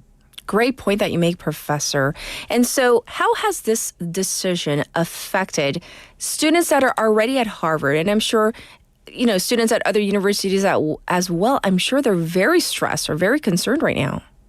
They are. And they have been going and looking at their status because one of the mechanisms that's been used to deport students is to take away that status through this program. Yes. I have a student that has worked very closely with me in the past year from China, and he's constantly checking. So students are very worried. I think this could have a chilling effect on applications to American universities next year by foreign students. I think it could have a chilling effect by them deciding to stay if they're already enrolled. So this is a big issue for higher education in the United States, not a small one. This is a big one. Yes. And you already touched upon this a little bit, Professor, about the Chinese Communist Party angle. And you've already alluded to the fact that it might be a little bit of like kind of stretching it a little bit to say that there might be actual, I don't know, conspiracies or some sort of, Harvard in cahoots with the CCP. But in your view, are these claims at all justified, or do you think that this is just kind of another layer that the Trump administration may be trying to add to grab the attention of universities right now? Yeah, that's a good question and gets at the heart of something that's in this political conflict. Okay. There is a kernel of truth to the accusations. Okay. When it comes to the environment for Jewish students. Some of these pro-Palestinian and anti-Israel protests have gotten very ugly, and some of the students, particularly the Jewish students, have become frightened and scared for their safety and have not been treated well. Okay. And so places like Harvard, Columbia, Michigan, Berkeley, Stanford, these are places where there have been problems. Yes. The other schools, and here I will say, I think my university has done a very good job of avoiding this, but there are Jewish students that are still worried and concerned. And so there is a there. Now, does that mean that this is a good move that the administration is making for higher education? Is this the way to make the point? That's debatable. But there is a problem if Harvard's response is to say, oh, we don't have a problem. We don't have a problem with ideological diversity. We don't have a problem with the lack of alternative viewpoints here. We don't have a problem with the way our protests have unfolded. That's what's going to get them not only in trouble with, I think, the courts, but also the court of public opinion. Yes. And Harvard Trump didn't pick Harvard out of nowhere. I mean, he picked a university that a lot of people were not going to be shedding tears over. $50 billion endowment, Yes. It's not one that people are going to be, the average person's going to be worried about, because the average person can't even think about sending their children there. That's true. As we wrap up our discussion today, Professor, in a nutshell, what broader message does this situation send to other universities? And you say thus far, Syracuse has been able to kind of stay off the not so great list, right? Yeah. I mean, according to the administration. So, but it's still sending a message, is it not, to all universities? Absolutely. And what it is doing is saying, if you don't comply with what we are trying to get you to comply to, we are going to respond. We do have mechanisms that we can do this. This student and exchange program, by the way, previously to all this, was basically an administrative checkoff. It was just an administrative list that was kept. Sure. It was never a source of conflict. So what the administration is saying is, we are going to actively use levers that we have with different kinds of funding streams, and your ability to house students from other countries as part of your institution. We're going to use them, and we're going to use them aggressively. So this sends a big message across all of higher education. We're gonna keep an eye on this. We have so many students from Korea as well that are studying abroad, or at least thinking about it as well. So thank you so much for sharing your expertise, personal experience with our listeners, and take care. Yes, you too. And thank you for having me back on. I appreciate it. Absolutely. This was once again Professor Grant Rear, and his take, he works at a top university, so he has kind of a real feel of what's going on in the United States right now. We're going to take a short break. This is Let You Love Me by Rita Ora. I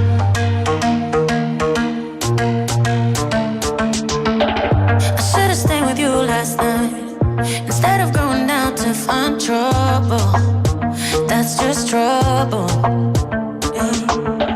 I think I run away sometimes whenever I get too vulnerable. That's not your fault. See, I wanna stay the whole night. I wanna lay with you till the sun's up. I wanna let you inside. Oh, heaven knows I've tried. I wish that I could let you love. Wish that I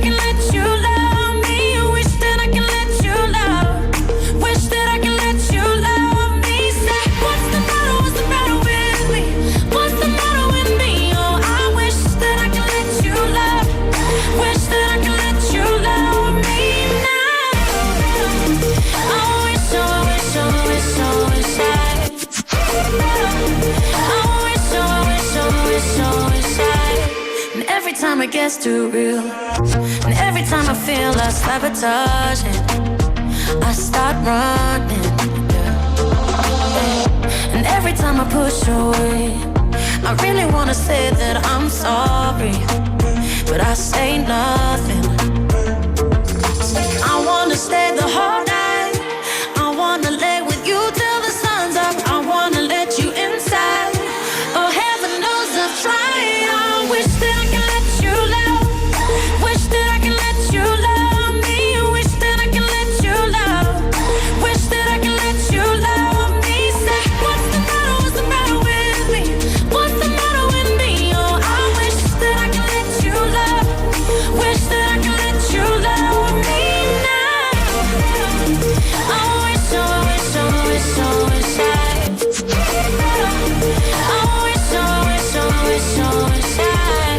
I wanna stay with you till the morning. I wanna lay with you through the sunrise. I wanna show you that you're my only. I wanna lay with you till the sun's up. I wanna stay with you till the morning. I wanna lay with you through the sunrise, through the sunrise. Oh, heaven knows I'm trying. I wish that I can let you love.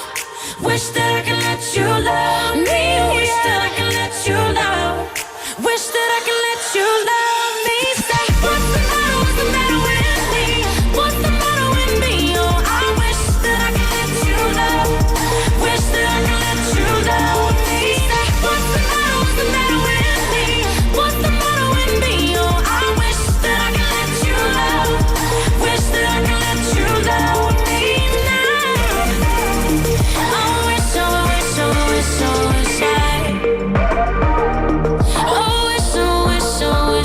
wish I. Welcome back, everybody. We're going to go over some of your responses to our text topic today. We've been talking about allowance, like how much did you get when you were little, if you remember. And Leslie, Leslie, are we like twin sisters? Because I think I used to get the exact same amount that you mentioned. I think you mentioned something like $5 when you were a kid, and then it went up to was it like $10 or $20? It went up gradually, but it's very similar to what I experienced as well. I think I got $5 a week when I was in elementary school. I was expected to do chores, but I don't think I did. But Dad would give it to me anyway. And then in junior high, or you call it middle school these days, I think they bumped it up a little bit. Was it $10, $15, something like that per week? And then I got to high school and I really wanted to get a part-time job. And they were kind of like, do you really need more money? Is that why? Just no, you want the experience, right? To experience the culture, to get to just be like everybody else. And I was reading 대전전사 Im Seung-hwan. I think he's in school already. But he says 월. Per month, he gets 13만 5천 원. I believe he's third year of middle school. So I was like, is that the going rate? And then I was thinking, am I not paying or giving enough allowance to my youngest who's in high school, right? So I was kind of like, might have to do a little adjustment there. But she insists that she doesn't need any more. So if she doesn't want it, I'm not going to give it to her. A lot of people are saying, for example, Hansongi on our Kakao talk says, I used to get about 1,000 won a week as allowance when I was in elementary school and mostly used for snacks. That's such a common thread I'm seeing, a lot of snacking going on. What did you spend all your money on? Was it snacks? A lot of people say snacks. Some people are saying on toys or things that they wanted. And in Korea, going to the 문구점, like the little stationery store where they have everything there, I think that's such a cool thing. I wish I had that experience as well. But anyhow, we're going to get to Bonnie. I'll be back in just a moment.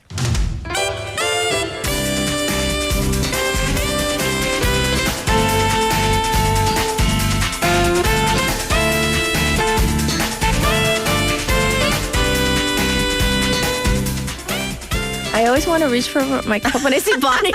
PD님, you too, right? I see the reusables. I see the reusables. Yes, yes. Extra We're points. practicing it.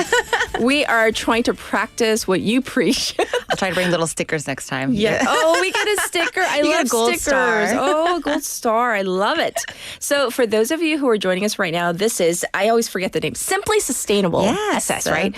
And Bonnie, who used to be our former health guru. Now she's transitioning. Trying to start a new cult. Yes, yes. We love this cult. So let me ask you, how much was your allowance? You know, I didn't get allowance when I was younger. I didn't have a set amount. So Okay, okay. anytime I just needed money, I just What would you I say? just begged to my parents. First went to dad, always. Did you ever like double play them? Like against each other? Well, if one parent said no, I definitely went to the other one. Oh, And I have double then- dipped. Really? I would say, Mom, I need yearbook money. She'd be like, okay, how much is it? Well, I always went for the $4. maximum amount, so I would try to get as much out of one parent and then not go to that parent for a while, then go to the other parent and get the maximum amount. So I tried to play it as much as I could. We were all devious at one point. You always needed money for something, right? Yeah, it was good business skills. Oh, that's a good way of putting it. Yeah. Good business. We're being business savvy at a young age. Yeah, you students out there, if you are listening to that, we're not Yes. condoning double playing your parents. Don't do that. Don't use that excuse. Okay, so now we're going to dive into Simply Sustainable. Yes, What do you today's have for topic. us? Well, okay, you might have noticed we're hitting some high numbers here as far as temperature goes. Okay. Right? And year after year, we keep seeing record highs, record highs, record highs. This summer is no different. Right. We have forecasted that this summer is going to be the hottest. And already last Wednesday, many regions around Korea had record-breaking morning temperatures. Yes. In Seoul, the morning temperature at 5:53 a.m. was 23 degrees Celsius. Oh, gosh. And that was the highest daily low for May since temperature records began in 1907. Yes, so I mean, a long time. That's like summer, like full on summer. We've hit it. Yes. And it's high. It's really high, and we're getting to those record numbers, right? And every year, I think we hear it on the news.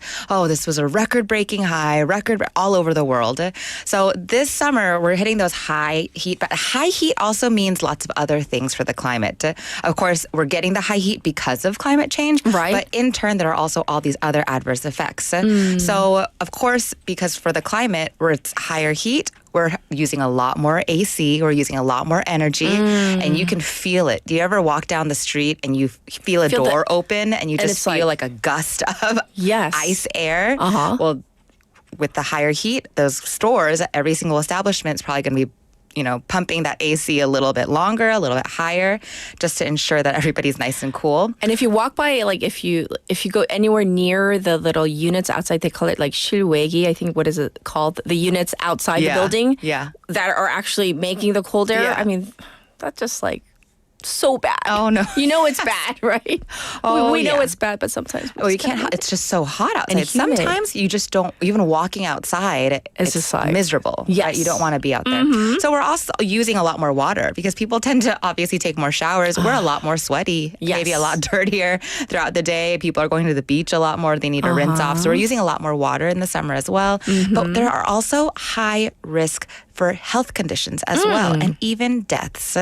So the warmer weather slows down the dispersion of pollutants in the air. So fine dust, yellow dust actually stays and lingers longer and is trapped inside urban areas for longer periods of time. So this also traps pollen. And I don't know if any of you waivers out there have allergies, but you might have noticed this spring / going into summer, your allergies might be lasting longer and they might be a little bit harsher. Yes. Because warmer weather, more humidity actually traps that pollen also. So we're actually seeing people have more allergy conditions and they're lasting for a longer period of time. Global warming actually causes trees to release pollen for a longer period. So this allergy season is getting extended because of global warming. I have a story, a real story. Yeah. My sister just got back from her ophthalmologist, her eye doctor yesterday. She never had this issue before. Her eye doctor told her the allergies that you're experiencing right now are in the eyeball, the whites of your eye. What? I've never heard of that. So he said literally her eyeballs are swollen. Oh no. Because of allergies.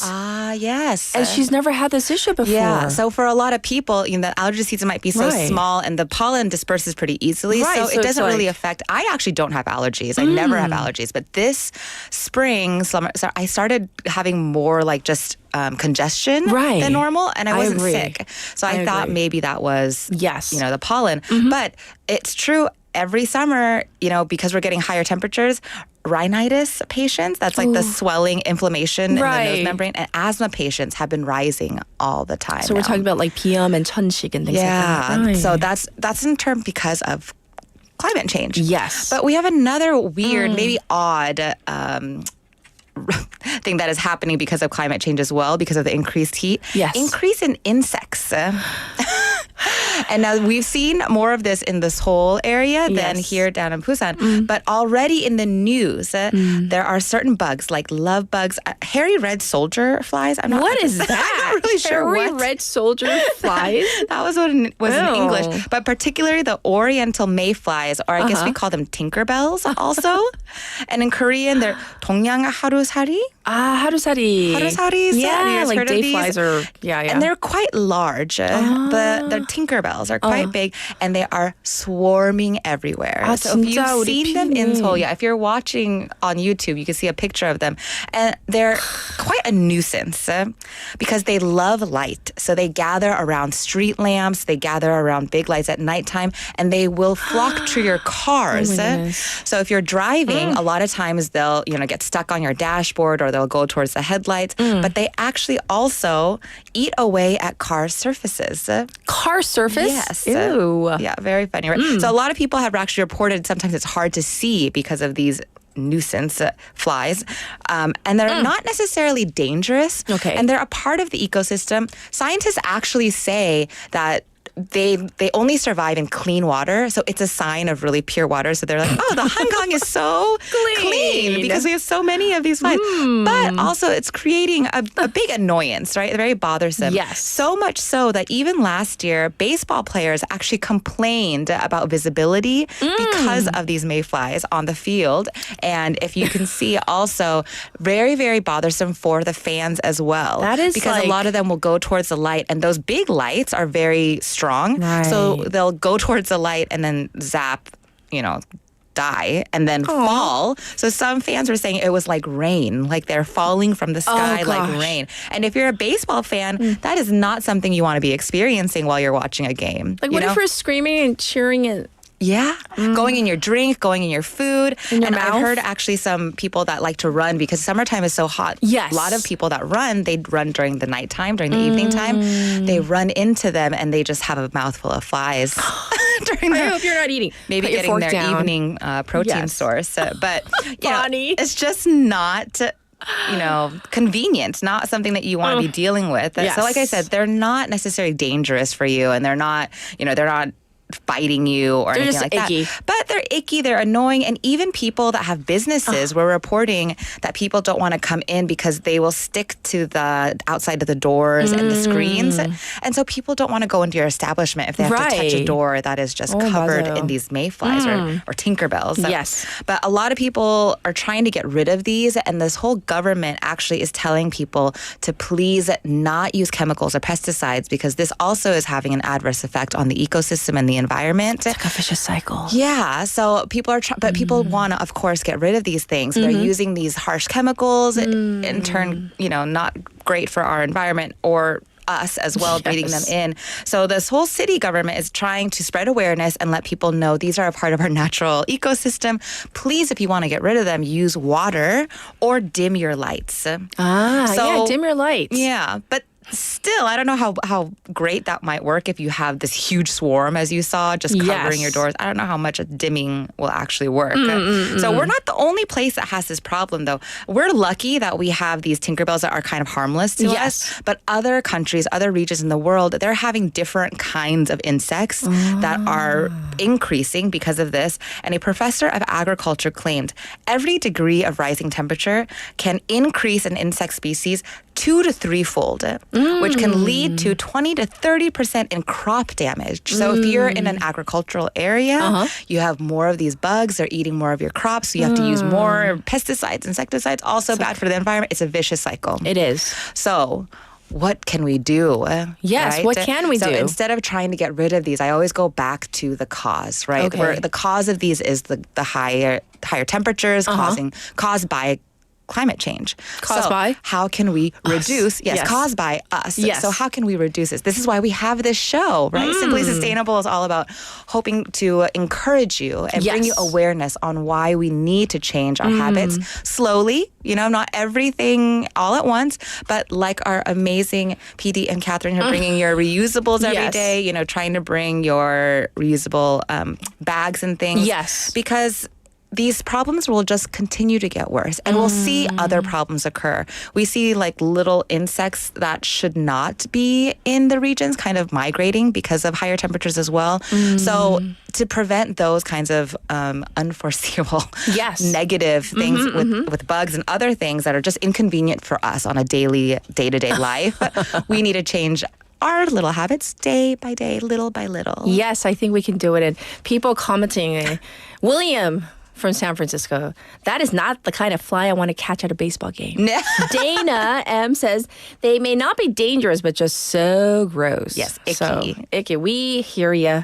But now, we're going to have to call it a wrap. Yes. But thank you so much for coming in and shedding light onto what we should be doing, what we should be concentrating on, all the good things, Simply Sustainable. Great. Thank you so much. Have a good day. Everybody, this is Bonnie. It's time to say goodbye for this Tuesday morning. So thank you for brightening up our day, all the waivers out there, by tuning in, for chiming in. And we're going to end it with this one. This is Ciao Adios by Anne-Marie. Have a good one. Bye, everybody. You say she's just a friend now. Then why don't we call her? So you wanna go on with someone to do all the things you used to do to me? I swear I know you do. You used to take me out in your fancy car and make out in the rain. And when I ring you up, don't know where you are till I hear her say your name. Used to sing along when you play guitar, that's a distant memory. Hope she treats you better than you treated me. I'm onto you.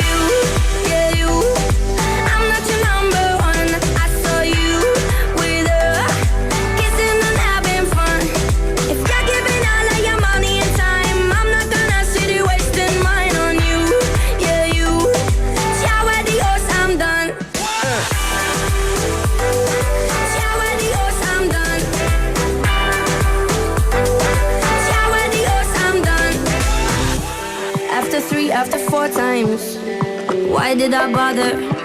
Tell me how many more times does it take to get smarter?